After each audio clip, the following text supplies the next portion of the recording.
నేరానికి కట్టలేను కొద్దిగా టైం కావాలని అడిగినారనికి మాచర్ల నియోజకవర్గంలో ఒక ఎస్టీ మహిళని ట్రాక్టర్ తొక్కించి చంపేశాడు ఒక భూస్వామి రెడ్డి. దాని మీద చర్య లేదు. ఎందుకు హోంమంత్రులుగా వీళ్ళని పెట్టుకుంటున్నారంటే ఉత్సవ విగ్రహాలుగా డూడు బసవన్నలుగా తలాడించడానికి మాత్రమే తప్ప వీరికి పదవులు ఒక అలంకారప్రాయం. వారి మాట కూడా పోలీసులు వినే పరిస్థితి లేదు, హోంమంత్రుల మాట. కారణం ముఖ్యమంత్రి పేషీలో అదే సామాజిక వర్గం,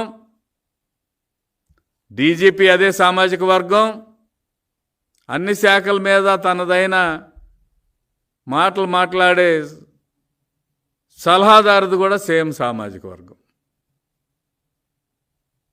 వీళ్ళందరూ కానీ నోరు తెరిచి, మంత్రులు నోరు తెరిచి మాట్లాడితే రేపు రాబోయే రోజుల్లో పోటీ చేసే టికెట్ కూడా ఇస్తారో లేదో, అసెంబ్లీ టికెట్ అనే ఒక భయాందోళనలో బతుకుతున్న మీరు దళితులకు ప్రజాప్రతినిధులా అని నేను అడుగుతా ఉన్నా.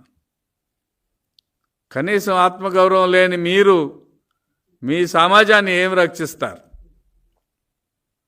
దీనికోసం దళితుల మీద జరిగే అకృత్యాలు, హత్యలు, మానభంగాల కోసం ఏర్పాటైన ఎస్సీ కమిషన్ చైర్మన్ చెప్పుకుంటున్నాడు, వాపోతున్నాడు. ఈ ప్రభుత్వంలో మొదటి బాధితుడిని నేనే అని. అంతకంటే ఒక దుర్మార్గమైన ప్రభుత్వం ఎక్కడైనా ఉందా? అంతకంటే దారుణమైన స్టేట్మెంట్ ఏమైనా ఉందా? గతంలో కూడా ఈ నాగార్జున అనే ఆయన ఎస్సీ కమిషన్ చైర్మన్గా చేసి తప్పుడు మాటలు మాట్లాడిన అనేక సందర్భాలు గుర్తు చేసుకుంటాం. ఈ విక్టర్ ప్రసాద్ గారు ఎస్సీ చైర్మన్గా ఉండి నేనే బాధితుడినంటే రక్షించేది ఎవరని అడుగుతున్నాను. ఈ దౌర్జన్య కాండకి మద్దతు ఎవరిస్తున్నారని అడుగుతున్నాను. జగన్మోహన్ రెడ్డి సామాజిక వర్గం కాదా? జగన్మోహన్ రెడ్డి కాదా? జగన్మోహన్ రెడ్డి పరిపాలనలో ఉన్న ఆయన సామాజిక వర్గానికి చెందిన మంత్రుల యొక్క దౌర్జన్యం కాదా అని అడుగుతా ఉన్నాను. ఈ రాష్ట్రాన్ని సామంతరాజులకు అప్పచెప్పినట్టు ఉత్తరాంధ్రకి సుబ్బారెడ్డి, మధ్యలో మిథున్ రెడ్డి, గోదావరి జిల్లాలకి, కృష్ణా గుంటూరు జిల్లాలకి అయోధ్య రామిరెడ్డి, వేమిరెడ్డి ప్రభాకర్ రెడ్డి, పెద్దిరెడ్డి రామచంద్రారెడ్డి రాయలసీమకి, టోటల్గా సజ్జల రామకృష్ణారెడ్డి, వీళ్ళందరినీ సామంత రాజులుగా పెట్టుకొని ఎమ్మెల్యేలని, మంత్రుల్ని, అధికార యంత్రాంగాన్ని గుప్పెట్లో పెట్టుకొని వీరి కనుసన్నల్లోనే పరిపాలన, దౌర్జన్యాలు, దోపిడీ, హత్యలు, ఆత్మహత్యలు కూడా జరుగుతున్నప్పుడు జగన్మోహన్ రెడ్డి ప్రథమ ముద్దాయిగాక ఏమవుతాడని అడుగుతున్నాను.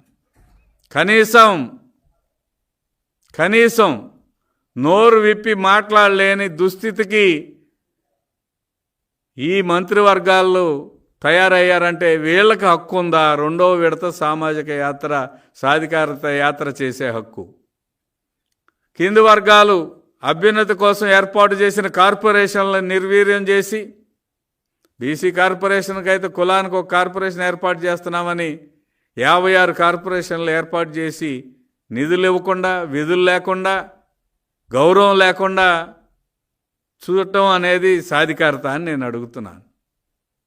ఎస్సీల్లో 3 కార్పొరేషన్లు ఏర్పాటు చేసి వారికి ఇవ్వాల్సిన జీతభత్యాలు కూడా తగ్గించి ఈ 4 సంవత్సరాల 8 నెలల కాలంలో ఒక్కటంటే ఒక్క లోన్ కూడా ఇవ్వకుండా రెల్లి కార్పొరేషన్, మాది కార్పొరేషన్, మాల కార్పొరేషన్ ఏర్పాటు చేసి ఈ 3 కులాలని దగా చేసిన ముఖ్యమంత్రి ఇంకెవరుంటారు? దాని మీద గొంతెత్తలేని నిస్సహాయ స్థితిలో ఉన్న మంత్రులను ఏమనాలి, ఎమ్మెల్యేలను ఏమనాలి? తగుదనమ్మా